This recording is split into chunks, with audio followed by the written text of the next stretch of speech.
आप सभी लोगों का मैथ्स बाय ऋषि सर के यूट्यूब चैनल पे स्वागत है। उम्मीद करता हूँ आप सभी लोग बहुत अच्छे होंगे और आपकी तैयारी बहुत अच्छी चल रही होगी। आप सभी लोग जब भी कैलकुलेशन की बात करते हैं तो क्यूब बहुत इंपॉर्टेंट पार्ट है जिसमें आपका बहुत टाइम वेस्ट होता है और स्पेशली 2 डिजिट नंबर का क्यूब बहुत यूज होता है। जब आप कंपाउंड इंटरेस्ट चैप्टर पढ़ते हैं और 3 साल का चक्रवृद्धि ब्याज निकालने की बातें होती है या मिश्रधन निकालने की बात होती है तो वहाँ पे पावर 3 चढ़ जाता है, इसलिए वहाँ पे क्यूब की ज़रूरत काफ़ी पड़ेगी। तो इसलिए आप कैलकुलेशन को अच्छा कीजिए। मैं उम्मीद करता हूँ कि मैं आपको हेल्प कर पाऊंगा। किसी भी 2 डिजिट नंबर की सिंगल डिजिट आप सब लोग कोशिश करें याद हो, कम से कम अगर बेहतर करना है तो 15 तक याद हो। अगर आपको 15 तक का क्यूब याद हो तो आपके कैलकुलेशंस को बहुत हद तक इन्हांस किया जा सकता है, कैलकुलेशन के वे बदले जा सकते हैं। तो आप सभी लोग कोशिश कीजिए, अगर आप प्रैक्टिस में हैं तो कम से कम 15 तक, कम से कम 15 तक का क्यूब याद हो। 15 तक का घन अगर याद होगा ना तो आप किसी भी 2 डिजिट नंबर का क्यूब लिखने में आप बहुत फास्ट होंगे, ये मेरा आपसे वादा है। आप सभी लोग जो तैयारी कर रहे हैं आप सब लोग कंटेंट को जरूर पढ़ें। कंटेंट मैंने चैनल पे पढ़ाया हुआ है। आप सभी लोग जो भी वीडियोस लाइव सेक्शन में जाइएगा और वीडियो सेक्शन में जाइएगा, कई सारे चैप्टर मिल जाएंगे। बात समझ पा रहे हैं? तो आप सभी लोग उन वीडियोज़ को ज़रूर देखा करें। अगर आपने पहले भी तैयारी कर रखी है तो वीडियोज़ एक बार ज़रूर देख लीजिए, उससे रिवाइज हो जाएगा। आप तैयारी कर भी रहे होंगे, कोई क्वेश्चन मिसिंग हो रहा होगा तो वो आपकी हेल्प करेगा, राइट ना। आप सभी लोग ध्यान से देखिएगा, मैं किसी भी 2 डिजिट नंबर का कैलकुलेशन क्यूब का बहुत आसान कर दूंगा। आप सभी लोग बस प्रैक्टिस पर काम कीजिएगा। अगर आप बस प्रैक्टिस करें तो बहुत हद तक इसे आसान किया जा सकता है।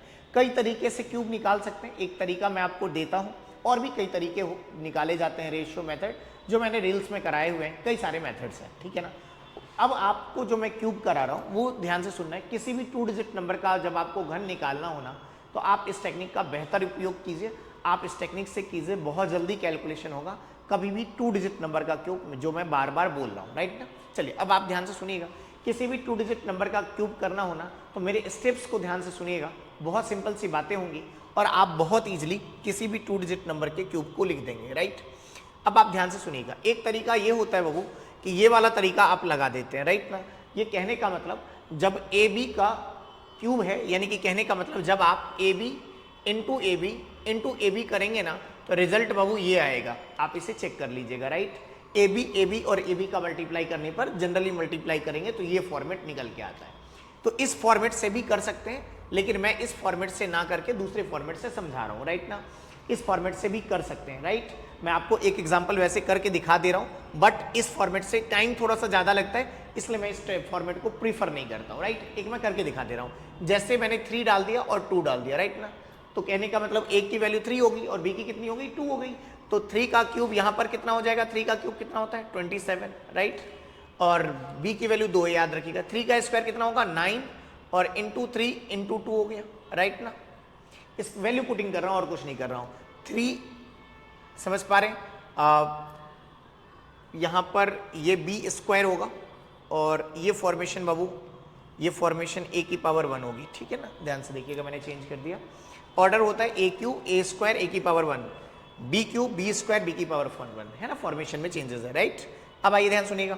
अब ए की वैल्यू कितनी डालनी है, ए की वैल्यू 3 है तो 3 डाल दिया, और बी की वैल्यू 2 का स्क्वायर कितना हो गया 4 हो गया। अब कैलकुलेशन करने की बारी है और कुछ नहीं करना है। अब ये बचा 2 का क्यूब कितना होता है 8। बस इतना ध्यान रखिएगा, आंसर राइट हैंड से लिखना है और सिंगल डिजिट एक स्टेप में लेना है। आंसर राइट हैंड से लिखना है और सिंगल डिजिट एक स्टेप में लेना है, यानी कि राइट हैंड से यहाँ पे क्या आएगा, आंसर में 8 आएगा, राइट।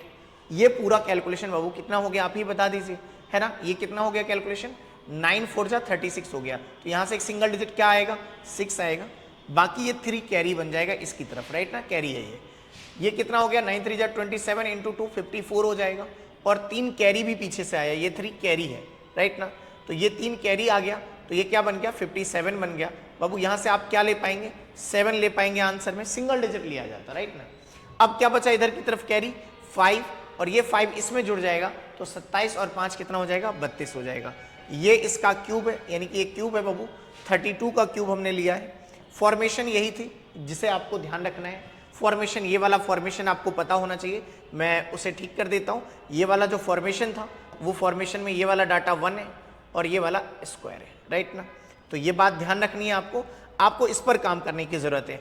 अगर आपने इस पर काम कर लिया तो आपको कभी समस्या नहीं होंगी और इस पे इस फॉर्मेशन पे कुछ नहीं किया मैंने, वैल्यू पुटिंग कर दिया और आंसर आ गया। तो ये फॉर्मेशन आपको ध्यान रखना है। अगर आपने ये फॉर्मेशन ध्यान रखा तो बहुत इजीली आप क्यूब कर देंगे किसी भी 2 डिजिट नंबर का, राइट। केवल वैल्यू पुटिंग किया और कुछ नहीं किया। अब जो मैं कर रहा हूँ वो डिफरेंट टेक्निक है, उस टेक्निक का यूज कीजिए और आप क्यूब करके देखिए। ध्यान से देखिएगा, अब मैं जो कर रहा हूँ वो ये 2 डिजिट का नंबर है। कैसे करते हैं ध्यान से सुनिएगा, बहुत सिंपल सी बातें होती है और क्या मैं करता हूँ समझिए। एक एग्जाम्पल मैं कराता हूँ, फिर आप अलग अलग एग्जाम्पल करके देखिएगा। क्या करते हैं, पहला काम कि ये लेफ्ट हैंड है और जो राइट हैंड है उसका क्यूब पहले ही लिख लेते हैं, राइट ना।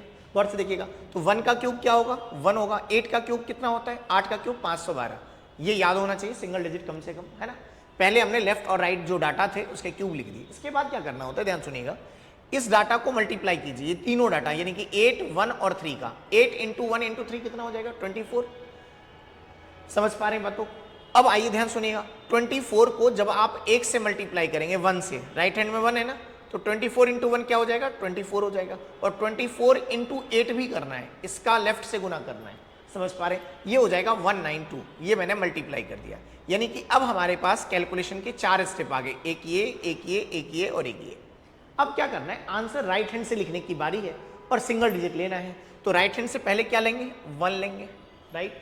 इसके बाद यहां से क्या लेंगे, 4 लेंगे। क्या बच गया, कैरी 2, 2 और 2 इधर चला जाएगा, तो 2 और 2 क्या हो जाएगा, 4 हो जाएगा।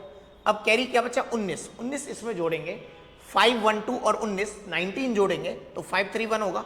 आगे तो कोई कैलकुलेशन है नहीं, यानी कि इसका स्क्वायर यही होगा, क्यूब यही होगा, राइट ना। उम्मीद करता हूं समझ में आया होगा।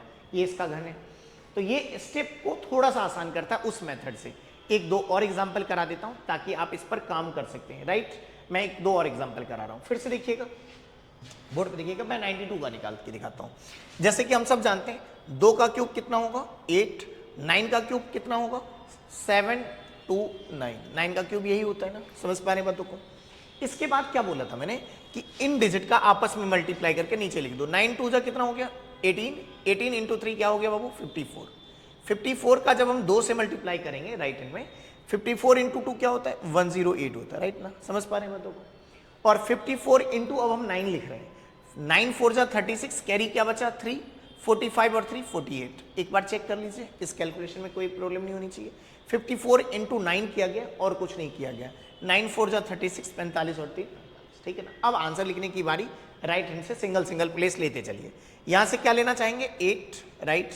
यहां से क्या आएगा, फिर से अगले प्लेस में से 8, ये 10 कैरी यहां पहुंचेगा, ये वाला प्लेस यहां पे पहुंच जाएगा, क्योंकि हमने यहां से सिंगल प्लेस ले लिया, यहां से ले लिया, ये 10 कैरी हो गया। तो ये 10 इसमें कैरी होगा तो 496 होगा, यानी कि इसका प्लेस लास्ट 6 ही होगा। अब क्या बचा 49, ये 496 में 49 बच गया, ये वाला डाटा बच गया। 49 जब हम इसमें जोड़ेंगे, गौर से देखिएगा, डायरेक्टली ऐड कर दूंगा मैं। 730 और 50 कितना होता है, 780। इधर भी एक बढ़ाया, इधर भी एक बढ़ाया, 780 में से 2 कम, 778। ये इसका क्यूब है। अगर समझ में आया होगा तो आप इस वीडियो को लाइक शेयर सब्सक्राइब जरूर कीजिएगा, प्रैक्टिस जरूर करें ताकि आप इस पर बेहतर काम कर सकें। प्रैक्टिस जितनी अच्छी होगी उतना ही आप बेहतर कर पाएंगे। मेन काम है प्रैक्टिस का, सब कुछ हो सकता है अगर आपकी प्रैक्टिस अच्छी हो। एक और कैलकुलेशन मैं करके दिखाता हूँ क्यूब का, गौर से देखिएगा क्या करता है। 4 का क्यूब कितना होता है, 64। 5 का क्यूब कितना होता है बाबू, 125। पहला काम ये लिखना होता है हमेशा। इसके बाद इनका गुना, इन डिजिट का, 5 4 3 का, 5 4 जा 20 इंटू 3 क्या हो जाएगा, 60। अब इसका राइट से गुना और लेफ्ट से गुना लिख लीजिए। 60 का 4 से गुना करेंगे, 64 जा 240 होता है और 65 जा 300 होता है, राइट ना। अब आंसर लिखने की बारी, राइट हैंड से लिखते हैं और सिंगल डिजिट हमेशा लिखते हैं। बोलिएगा, राइट हैंड से और सिंगल डिजिट बोलते जाइए। यहां से क्या आ जाएगा, 4, राइट। ये 6 कैरी यहां पर चला गया तो इसका लास्ट डिजिट 6 बन जाएगा। अब क्या बचा कैरी, इधर 24 बच गया। ये इसका लास्ट डिजिट क्या बचेगा, 4, ये 32 बन गया। 32 जब हम इधर ऐड कर देंगे तो क्या बन जाएगा, 1, 5 और 7। आगे कुछ तो है नहीं, ये इसका क्यूब है। मैं उम्मीद करता हूं आप इन चीज़ों पे प्रैक्टिस भरपूर करेंगे। अगर आप इन चीज़ों की प्रैक्टिस करेंगे तो ये चीज़ें बहुत अच्छी हो सकती है। तो मेन काम होता है वो आप प्रैक्टिस बेहतर करो। अगर आप प्रैक्टिस ही नहीं करोगे, सीख के छोड़ दोगे तो काम नहीं होगा। इसे प्रैक्टिस कीजिए, ये बहुत अच्छा हो सकता है। निश्चित तौर पर अगर आप कंपैरिजन करेंगे नॉर्मल टेक्निक से, मल्टीप्लाई वाले टेक्निक से, उससे कम टाइम लेगा। तो मेन ज़रूरत है कि ये चीज़ें और इन्हांस हो सकती है और अच्छी हो सकती है अगर आप इस पर भरपूर प्रैक्टिस करें। तो आप सब लोग कुछ एग्जाम्पल मैंने कराए हैं, कुछ एग्जाम्पल आप भी कीजिए और आप जरूर चेक कीजिए कि हमने जो क्यूब किया है वो एक टाइम बाउंड में होना चाहिए और क्यूब आप सीख पाए कि नहीं सीख पाए। उम्मीद करता हूं आप सभी लोगों को ये वीडियो पसंद आई होगी और क्यूब के ऊपर आप काम करेंगे, किसी भी 2 डिजिट नंबर का क्यूब आप बहुत आसानी से निकाल देंगे। Thank you so much. आप सभी लोग maths by Rishi sir channel को सब्सक्राइब, लाइक, शेयर जरूर करें। Thank you.